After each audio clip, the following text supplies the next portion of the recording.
دنیا پر صرف اللہ کی حکومت ہے، آخرت میں بھی اسی کی حکومت ہے۔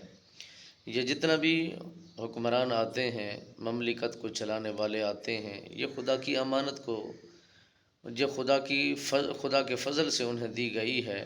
یہ امانت عارضی ہے، کبھی بھی لی جا سکتی ہے، کبھی بھی اس سے ہٹایا جا سکتا ہے۔ یہ اصل مملکت کا مالک میرا خالق و مالک ہے، اور اسی کی حقیقتی ملکیت ہے، یہ عارضی ملکیت ہے۔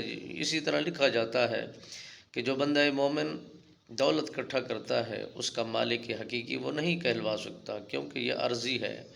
اور پھر انسان کو جو مملکت کا یہ سپرد شعبہ عطا کیا گیا ہے، یا حکومت کا نظام اسے عطا کیا گیا ہے، یہ خلیفۃ فی الارض کر کے انسان کو مقرر کیا گیا ہے، زمین پر خلیفہ بنا کے اسے بٹھایا گیا ہے کچھ مدت کے لیے۔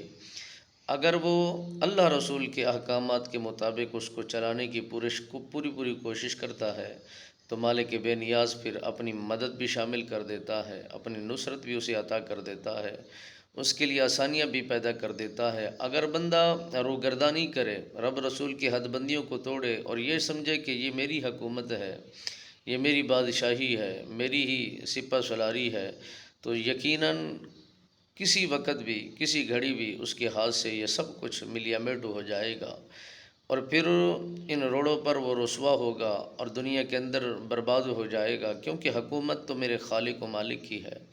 یہ سارے کرندے ہیں، اور جس کو میرا خالق جتنا بڑی پوسٹ عطا کر دے، اس کے فضل سے ہوتا ہے، اس کی مہربانی سے ہوتا ہے۔ یہ سب کچھ اسی کا دیا ہوا ہے، اور وہی مہربان ہے، وہی عطا کرنے والا ہے۔ انسان تو کوشش کرنے والا ہے، امین ہے، بس اسی بات پر اتفاق کرتا ہے۔